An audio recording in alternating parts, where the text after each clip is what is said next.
podcasts and sort of follow that sort of podcast format where we have just a conversation about these kinds of things and we share some resources and get your thoughts on this kind of stuff. And I think this is a really good opportunity. Academic integrity, academic honesty is one of those topics that most people sort of think about. It rolls around in the back of their mind, but until they're faced with the issue head on, they don't particularly consider it to be something that is worthy of their attention. I think what I find interesting about it is that there are ways to circumvent and to really try to work around many instances of the academic integrity violations when you're talking about certain types of classes. Math would be interesting to talk about because I'm not sure about that, but for a lot of other cases, it's fairly easy to do. So for example, in psychology, I tend to give assignments that are so unique to the class that I eliminate most academic integrity issues because they can't go online and find a paper that would address the topic that I have. Because if they do, it's so obvious. Yes. The one thing I can't, and no one really can, work against is someone copying someone else's work.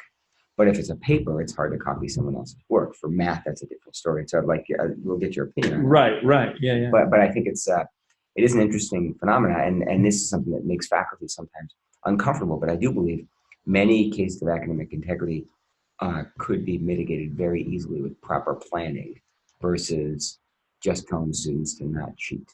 Right. So I'd just be curious. So in math, you have the same.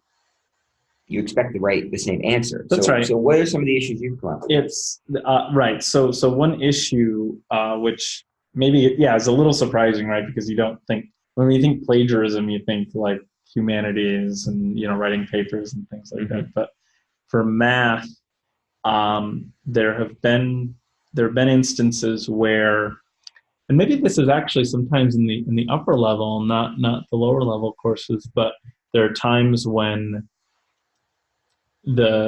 you can actually find the problem online and like Wolfram Alpha, right, and they'll write it out like verbatim, or even if it's not verbatim, they'll use like the same like variables that they use. Like if I Google the problem, X, Y, right, and so that's actually happened. I've like the third hit down on Google, and yeah, exactly. They're using like Q's and R's, and it's like it's clear that they've copied this work.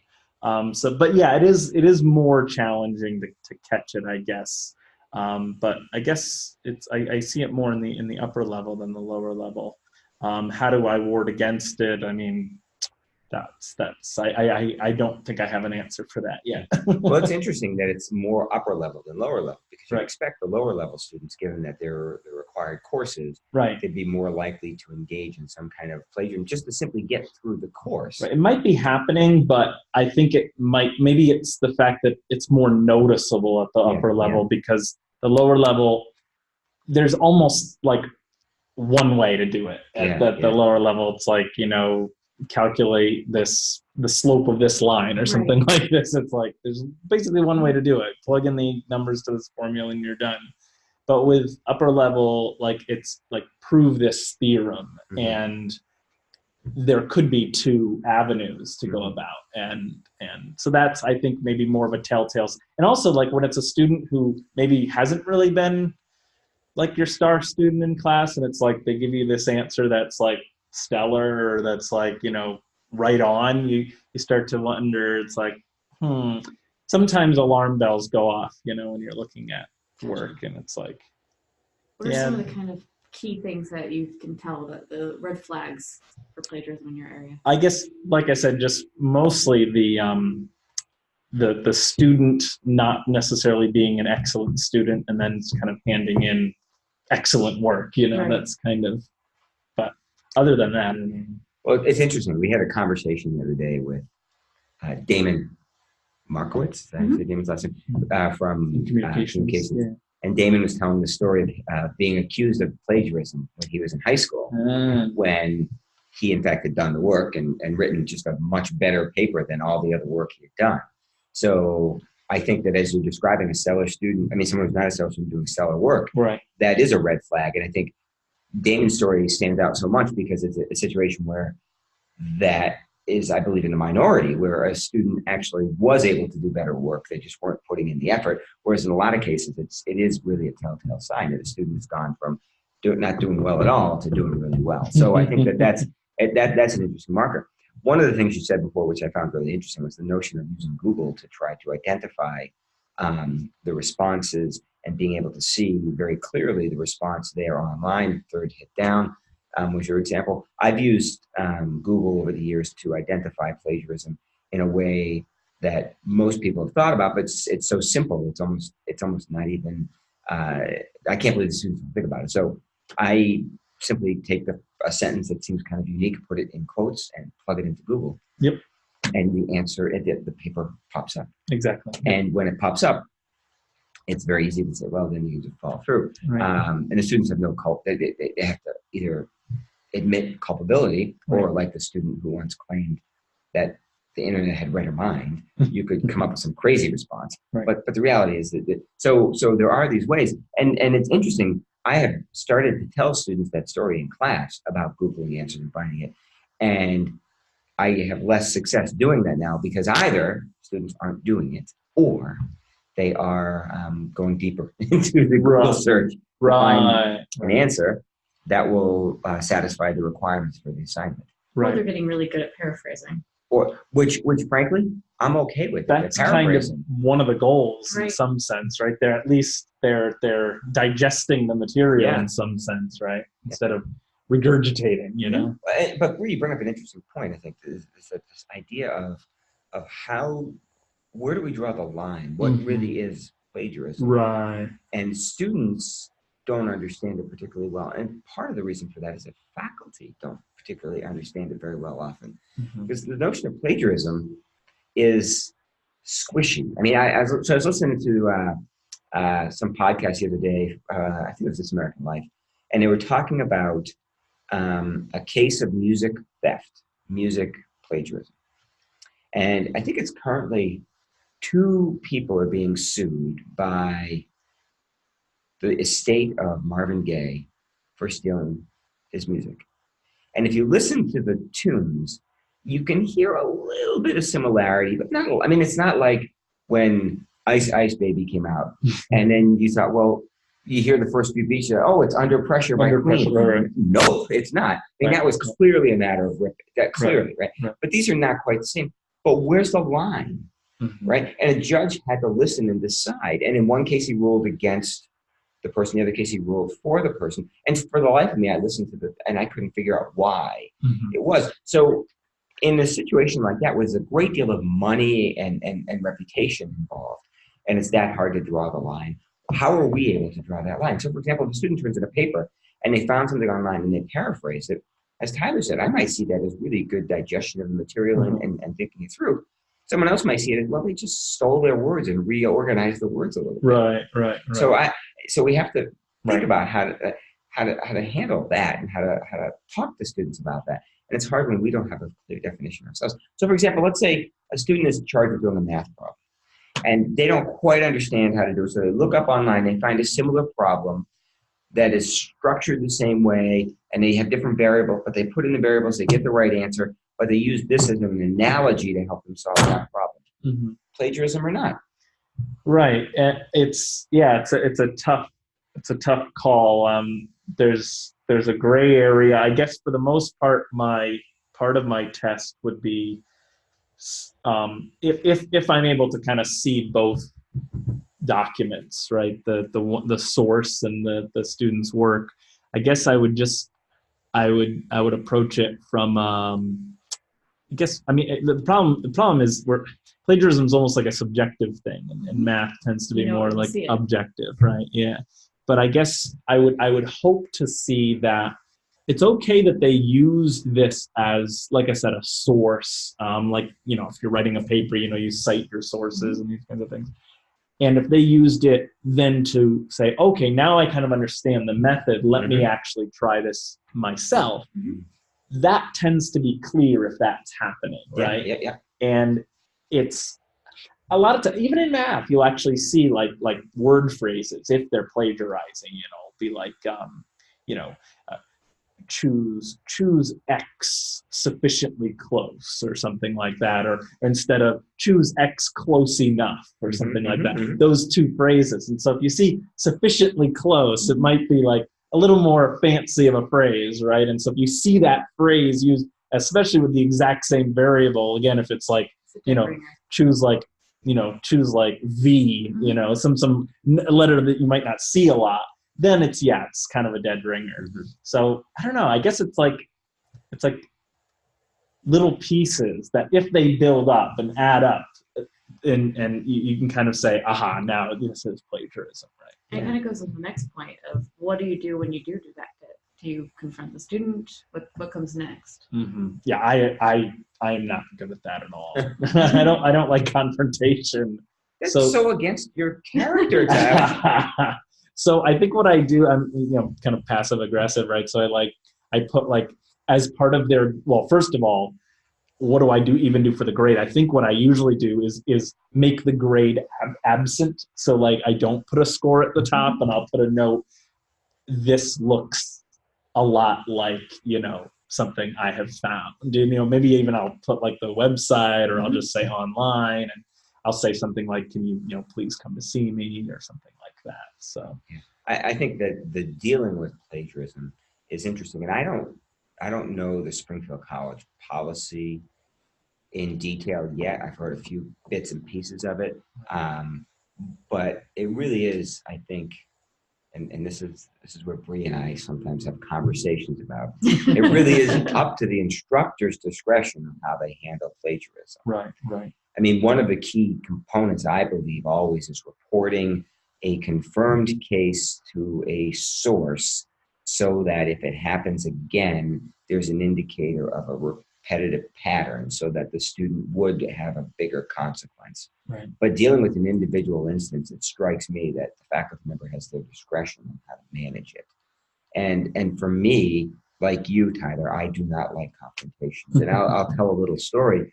Last fall, I was teaching a first-year seminar course, and at the end of the semester, students had to write a paper summarizing their understanding of certain aspects of the course, given their sort of interest. So students were supposed to identify a particular interest they had, and then they were supposed to interpret how they used what we learned in the course to further understand that interest. Well, the student had expressed an interest in a particular area, and then when the final paper was written, it didn't address that at all. And then it said in the paper, because of what I learned from Professor so-and-so, I really understood this more effectively. And Professor so-and-so was another instructor, it wasn't me. So clearly this was not a paper written for me, it was his friend's paper. And so I didn't know how to handle this, because this was a student who clearly had plagiarized completely. Whole plot, took the whole thing from his roommate. And so I approached the student and indicated that there was a problem.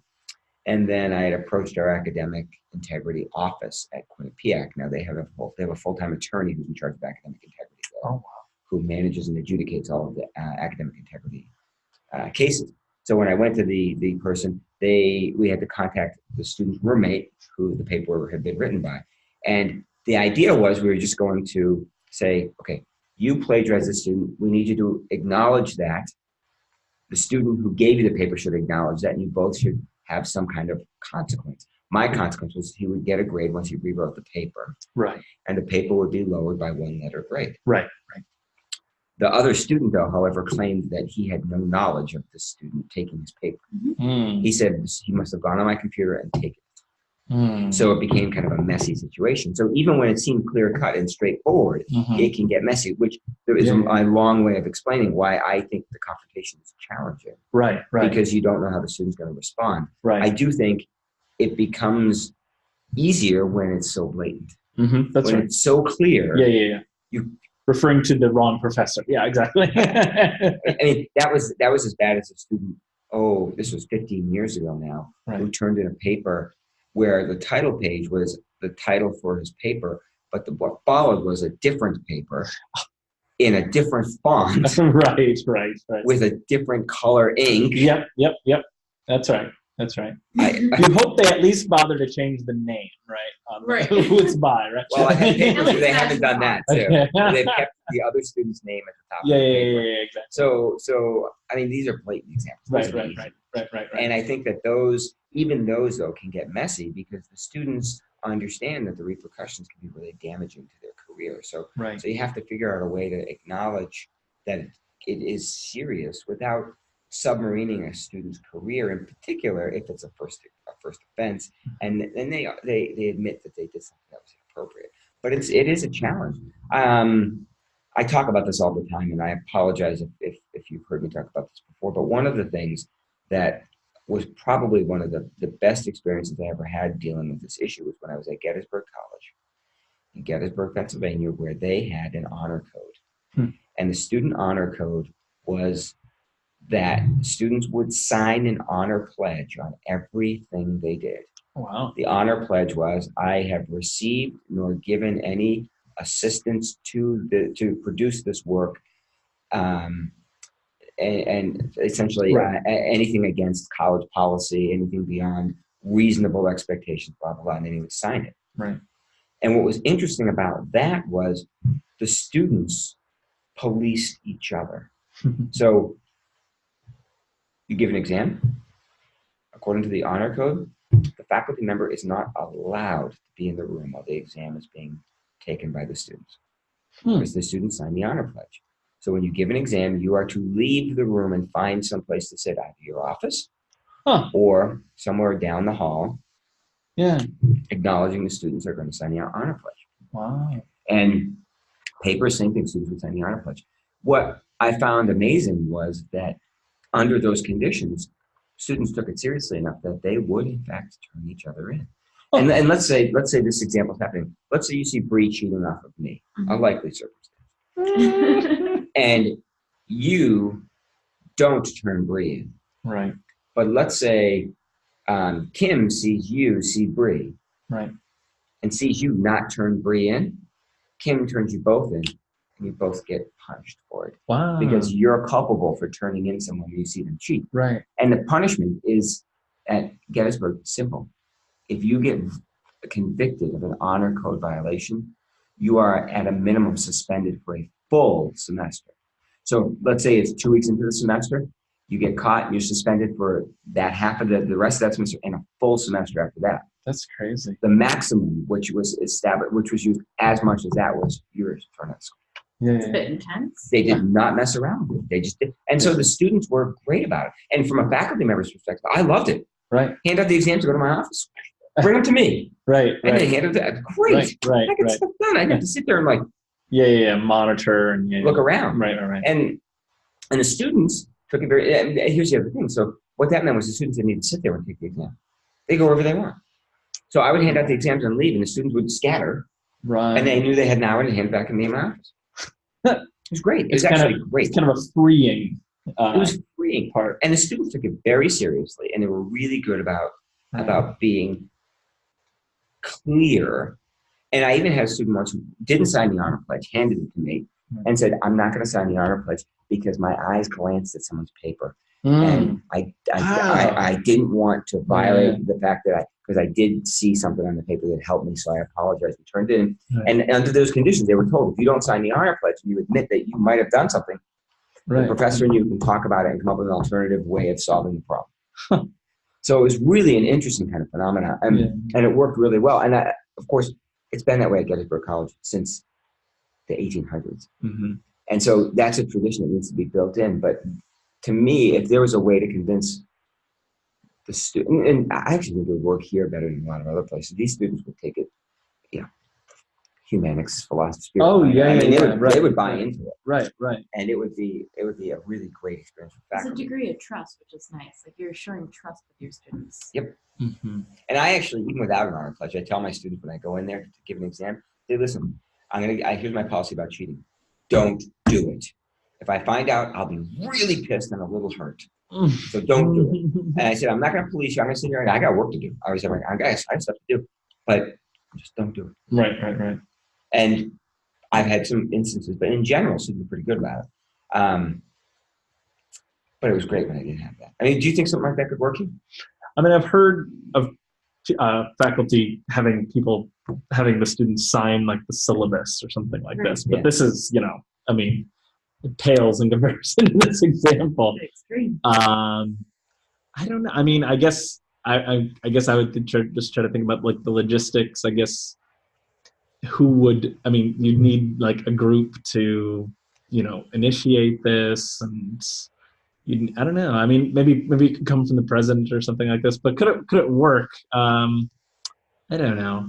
I mean, I see that it's freeing, but I can also see that at least at the beginning, it seems like you were saying, pretty like harsh and like confining. Like from the outside, it seems confining.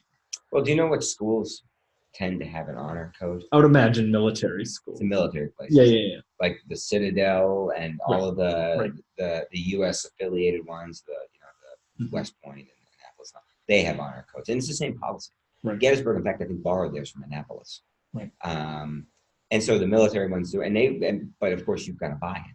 Right. You've got a built-in buy-in. But I think we're closer than a lot of other schools for that buy-in. It's interesting because it's a rule, but it's also in the hands of the students too. It's the students adjudicate it. Right. There's no faculty. The students adjudicate the whole thing. Right. It's not so much the not cheating part that's hard from a student standpoint. It would be the turning other people in, I think, would be the harder part. Yeah. For me, if I saw somebody cheating, like to turn somebody in, I'd be like, but I guess the trick is the fact that they'd be suspended. That everybody is like culpable. Everybody is part of the system. Right. So it's not you turning someone in, right? It's if anybody like judges you harshly for that, it's like they need to be doing the same thing as you are if they're going to be upholding it's a lot of weight to put on the student's shoulders of saying, okay, you're making a decision that could impact that other human being's life for an entire semester, which means they could lose their financial aid, they could lose, their track. And yes, they shouldn't be cheating, but that's a lot of weight to put on an 18-year-old or a 19-year-old.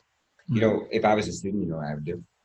Never look away, ever, just straight down. I would totally go to my room and do my work. Yeah, I would never be in a position. Contact with anybody. Yeah, never be in a position to see someone else cheat or any of that. I wouldn't want any So part this of it. brings up an interesting question. Would this negatively affect collaboration? Oh, absolutely. Among students, especially since we're trying to teach them that too, and that's a thing that they're not well educated in yet. Well, I think it's an interesting question, Tyler. I think what it led to was clear expectation on what was collaborative and what was not collaborative. Right. So when faculty would give instructions for doing, say, group work and group projects, they would say, and I remember doing this in I taught a cognition course, and everybody had to do in groups of 2 a poster, and I told them that so we did weekly check-ins, and at every weekly check-in, the students would not anonymously, but privately report the percentage of the work that was being done on the project by them and the percentage of the work being done by their partner. And I told them that by the end of the semester, it had to average out to close to 50-50. And I said, there's going to be some weeks where you're working more than your partner, there's going to be some weeks where, but it should average out to close to 50-50 by the end of the semester. Right. So think about that when you're doing the work over the course of the semester. So I was incredibly clear about how it would lay out and how it would work. And students in general like clarity. They like it when they know exactly what they're expected to do. But it's a challenge. It's a culture shift. It's like anything else. I mean, listen, I'm on the committee for first year seminar, right? Are you on any of these committees, curriculum committee or anything? I try not to be on committees. So Springfield College doesn't know it yet, but the first year seminar, once it launches next year, is going to be a big deal, a culture shift. Because there's a couple of things. One is we believe we can do it in 2 time slots. Every section taught either in one time slot or another, which means 9 o'clock Monday, Wednesday, Friday, 9:30 Tuesday, Thursday, whatever they say, is only going to be first year seminar course. That'll be the only course taught. So that's going to be a change, a culture shift. The other culture shift is everybody's going to be going through a common experience that they don't do right now. That's going to be a culture shift. And then everybody will have an opinion about that common experience, including the faculty and the students. And that will infiltrate through the campus. Now, the reason I bring that up is that's a minor curriculum shift that is moving towards a direction that everybody in the world has gone towards, some kind of first-year seminar. You try to import a model of academic integrity based on an honor code, and it would turn this campus on its head for a year. Longer than a year. Well, the year just to get it implemented, and then it would be, you'd have to have a 4-year cycle. You got to get everybody out who was under the old system before. I guess for me, I mean, maybe I'm not in the right circles on campus, but I guess I would need to see that it actually is a problem, almost like a catastrophic problem. You mean academic dishonesty? Yeah, in order to want the academic code, the honor code to be initiated. I would suspect if Bree and I ran a survey on how many people had instances of academic integrity violations on campus that they suspected, not even that they adjudicated, would be close to 90% of faculty. Right. So it's something that happens. Right. I don't know. Is it rampant, I guess, is kind of the... And we do actually have a new policy and new procedures with academic integrity. So we actually have a brand new board that is taking, pretty much instead of making the ownership on the faculty of having to confront the student, you have so much as suspicion, you send it to this board now. Who's the board? Who's the leader? Marianne Coughlin. And so having that in place means that you no longer have to have that confrontation and that conflict or whatever. You do have to push the student that way, which is a bit of a confrontation. Oh, absolutely, because they're going to reach out to them. But if you so much as suspect that you set it up to this team and they look at it, because it may not be the student's only instance, it could be something that's a wide scale trend across all of their courses. So that's something I think faculty, when they feel like they have to take it on themselves, they miss sometimes a bigger picture of, okay, they've got 6 of the classes, maybe this is a theme. Yeah, I think that, I mean, I agree. And I think that that's an important issue. I do think that in the trenches, it's difficult because it's easy to just let it go. Right. It's easy to just think, it's not that bad. Right. Because the trade-off is a lot of work. I mean, for the student who I caught last semester, I wasn't looking, but I couldn't ignore it, right? And it was a lot of work. Talking to him, talking to the academic integrity office, running after reading the paper and scoring the paper. They had to change it. I mean, it's just a lot of moving parts I had to deal with. And I think that those kinds of issues are faculty want to avoid. I mean,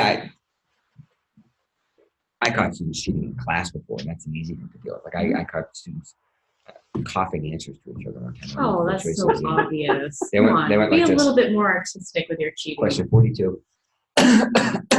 C. Oh, wow. Yeah. So kind of Morse code.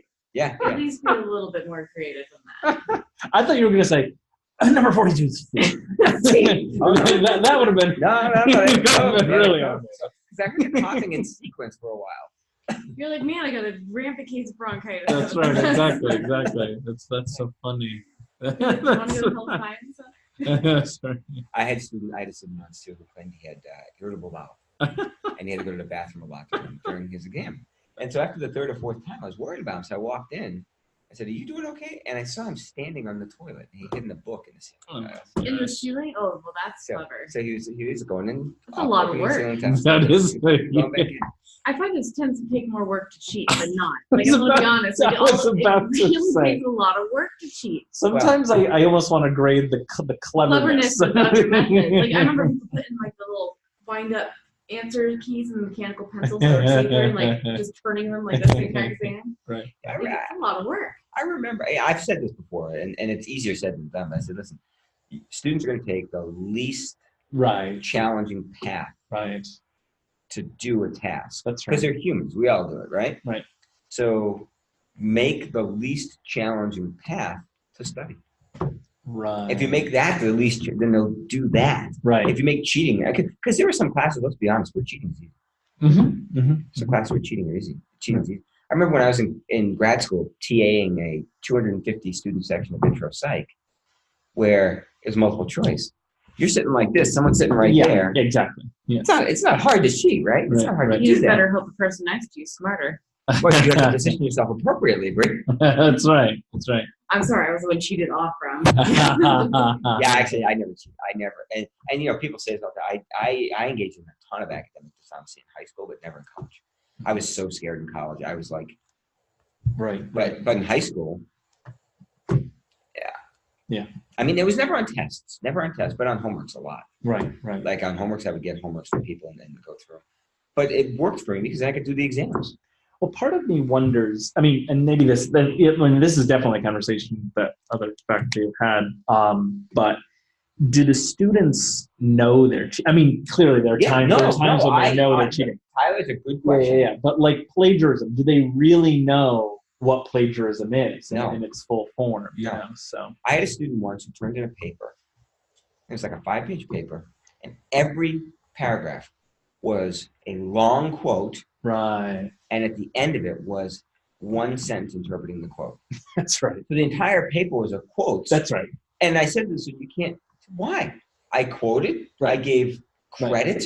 Right. I didn't plagiarize. Right. Yeah, but there's none of you in here. I guess I think like if you submit, I don't know, maybe math journals are different from others, but like I think it's something like less. You can't have any more than 10% or something of the text be quoted or something, or be from verbatim from another source. In psychology, and I've always taught this when I teach research methods, very few people have said anything so brilliantly that you have to quote them directly. Right.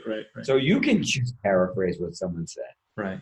You don't need to quote. Right. I mean, unless it's like, a super famous quote you're just using as a starting point, I'm okay with it. But you don't need to say, well, the results indicated that when text was propositional and dense, reading time slowed down. You can say it in a bunch of different ways, man. You don't need to quote Kinch and Van Dyke for that. I think it's important to look at why students cheat. Like, it's not just about trying to cheat. Like, I don't think they're ever malicious in intent. I think a lot of times it's a struggle between their life circumstances or like not grasping the content, I think is the more likely of the case. So that's the reason why they're quoting. It's because they have no idea. Definitely a lot of it is going the easiest path, right? The path of least resistance. Yes. It's a time management strategy. Mm-hmm. That's right. I have so many hours in the day. That's right. So between classes and Netflix, I'm down to like 2 hours. That's correct. Yeah. So I have to work this in. Yeah. And I think that, Bree, you open up a larger question. I mean, I am very much a fan of telling my students why I'm having them do an assignment. Mm-hmm. Yes. And so when I have them do something, they understand that it's not about just spinning their wheels or about just doing it for doing it. You're supposed to do work in classes, so I'm giving you work. You don't want it to be that, right? Yeah, it's about a learning goal, right? So that helps. It also helps if you explain how the assignment is going to get you closer to the learning goal. Right. So if you're clearly articulating the purpose and the outcome, it's more effective. But there's still, like you said, Bree, there's circumstances. Mm-hmm. There's just circumstances. I got a student in my intro psych class who lives in Palmer, and he drives here from Palmer, which is not that bad a ride, but he does it because he's got essentially a full-time job in Palmer. So he gets up and comes here and goes and works for 8 hours. So he's busy, right? Right. So how does he balance all that? He's got to figure it out, but there's only so many hours in the day, right? I mean, I had a student once who used to show up at my 8 o'clock, 7:45 class. I had a 7:45 class in Pennsylvania, and he worked third shift. He'd go in 11 to 7, get out of work, and come to class. When's the dude sleeping, right? Right. So it is a challenge, but at the same time, we can't. I mean, they're here for a purpose, right. And we have an ethical and moral responsibility to hold them to a particular standard to ensure that they're meeting the outcome that we intend them to be. That's a challenge. As a student, one thing I found that has really resonated well was putting the expectations right up in the front of your course of saying, you're hurting yourself if you're cheating. Like, you get out what you put into this course, and if you cheat and take that path of least resistance, are you actually getting what you pay for? And also it kind of goes on the honor code. I had instructors say, I'm not running this through plagiarism checkers. I'm not checking to see if you cheat. You're hurting yourself in this case. Yeah, and if you do have a circumstance where you feel like you're wanting to cheat, come see me and talk about it. And if you need an extension, or if you find you are working an 8-hour job and you just can't get your deadlines in, talk to me first. Well, I think that second part's really important. The first part, though, students like, yeah. I mean, I've had students say to me, adults tell me I'm cheating myself, but I'm getting it done. I'm getting my work done. I'm getting my degree. Well, I don't understand why you're saying for paper at that point. But yeah, in the moment, they're not necessarily seeing. Yeah. Bigger picture. So what if I'm cheating myself? What does that even mean, right? I agree with you, Bree, that's what needs to be taught. Right. But maybe that's another part of it. Like the plagiarism, like the honor code is good, but also like there needs to be a kind of a why, right? There needs to be a plagiarism content or something like this piece of the class, right? If teaching them, what plagiarism is, why we want to avoid it, these kinds of, maybe even having a discussion. Well, maybe this is what first year seminar might be, part of that might be, let's have a conversation about plagiarism. Maybe, I don't know. See, I never mention plagiarism because I talk about the purpose behind each assignment, right, and tie it to particular learning, like you said. And so I assume they're not going to do it. If they're going to do a paper, I talk about doing work effectively and the difference between quoting and paraphrasing and the effectiveness of using other people's ideas, but not their words. Right. But I try not to use the word plagiarism, not because I think it's a dirty word or anything, but because I want to do exactly what you said, and that is construct learning experiences that motivate on their own. They motivate on their own versus having to be externally motivated. So I'm giving you this. So for example, I'm giving you this assignment to do because there's an outcome here that will allow you to do this. So I want you to do this because it'll help you do that more effectively. And couched in those terms, it's not just about a product, it's about the process.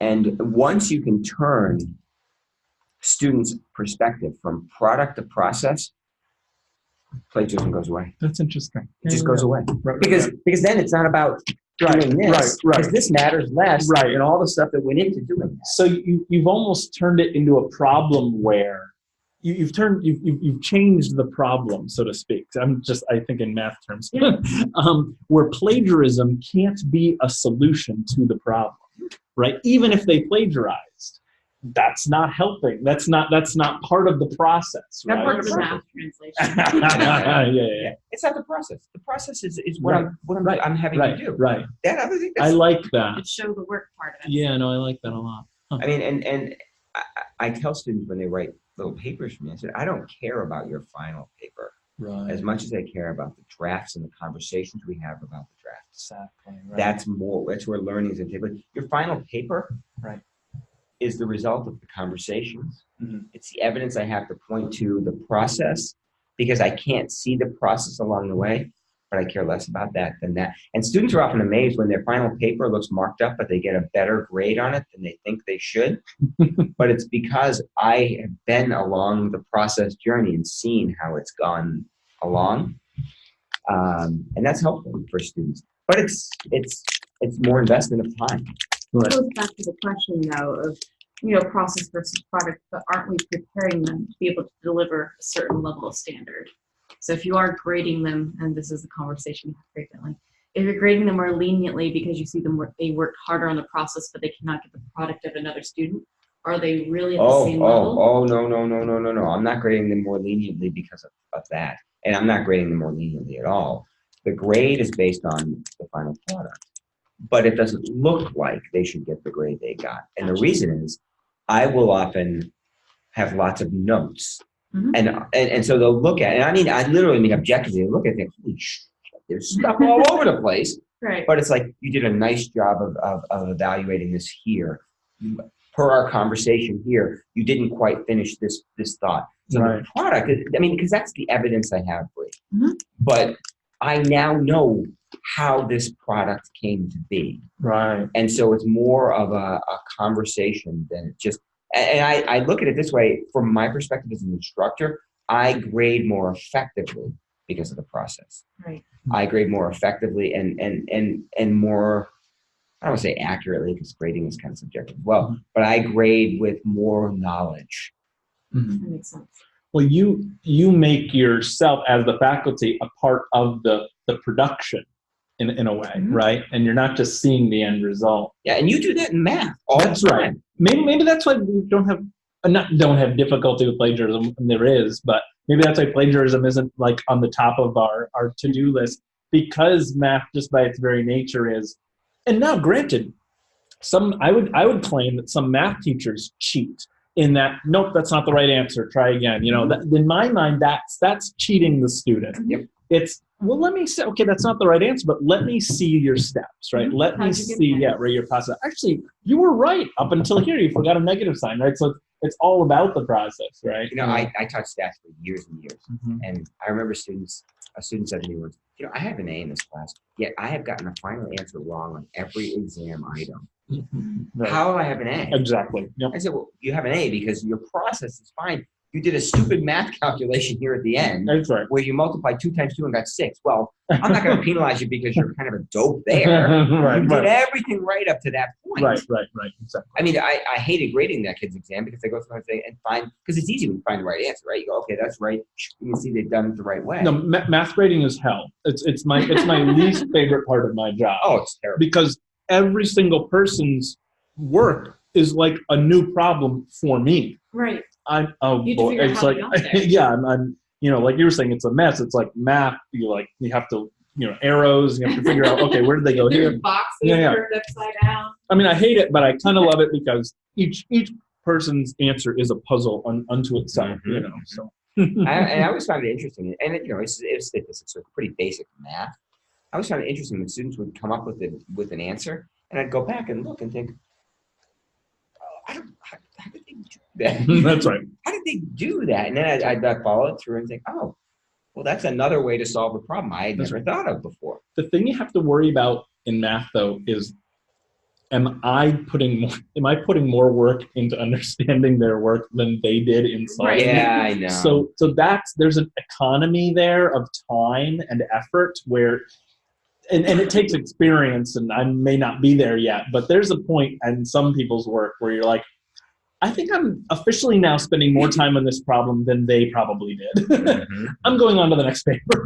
Yeah. I mean, I hated grading stats because, and I was silly too, because I would teach them, how much stats? You know what? Stats is actually not my cup of tea, but. Okay. So there's lots of ways to do standard deviation. And there are 2 ways that I would teach them. One is a very conceptual way where you subtract, the mean from the score, you square it. So essentially, it gives you the sum of the square deviations around the mean, right? So I would do that. But then there's a computational formula that makes it much easier to deal with because you get rid of all the decimals. It's just easier mathematically to do. And I would show them the conceptual one so they understood it. And then I'd show them the mathematical one. And they would go back and forth between using these formulas. And when they went back to the conceptual one, it was incredibly messy. And it was easy to make math errors because you were dealing with decimals a bunch of it's so much easier. One thing, yeah. And I remember thinking, I should stop teaching them that. But then I thought, they're not going to understand where it comes from. There's a trade-off there. And I don't want them to not understand. And then I have the faculty who teach stats say, everything's on the computer. I think, well. Right. Well, that's the whole thing of, relying on calculators and, you say, what's 3 times 3? And, they all take out their calculators. Yeah. It's like, no. But you don't understand why. I have actually still in my desk drawer my calculator from my stats class in graduate school, which is, and see, I'm older than you, but I had HP 32S, which ran RPN. That RPN, you lost me in RPN. Oh, I loved RPN. It was great. I remember after using it for 5 years, someone handed me a calculator with an equals key. I thought, what's this? How do I work this? Have you ever run RPN? No, so the way you do RPN is on a calculator is like 4 enter 6 plus. The sign comes at the end. Oh, that would be nightmare. I know. Absolutely. But once not. you get used to it, it makes so much sense. I was raised in the era of TI-83. No, so. we're all TIs. Yeah. But I'm telling you, once you learn it, you're like, the other system is stupid. It makes so much, RPM makes so much more sense to me. What Like, about order of operations? you know the order of operation. It's not Right. hard to do. Right. It's not hard to do. It makes so much more sense because the sign comes at the end. Right. The operation happens after the numbers are entered. That's right. I mean, technically, addition is a binary operation, right? So Mhm. it takes in two arguments. Mhm. So. I would have such a hard time. See, and, well, what it broke me up, though, was the idea the equal sign was a magical thing. Right. Because what it broke me up was this idea that you did stuff and then you got an answer. Right. What it helped me understand was what's on this side of the equals key should be, equal sign should be the same as what's on this side. That's right. And that subtle logical shift in my mind made math make much more sense to me. No, you're right. The equal sign for a lot of students turns into and the answer is Yeah. sign. The end result. Yeah. And once I figured out that has to be the same as that, Right. opened up my world. That's right. Opened up my world until I got to matrix algebra, which is dumb. It's dumb. How dare you? I had to do regression analysis with matrix algebra in graduate school, Yes. and I hated it. Wow.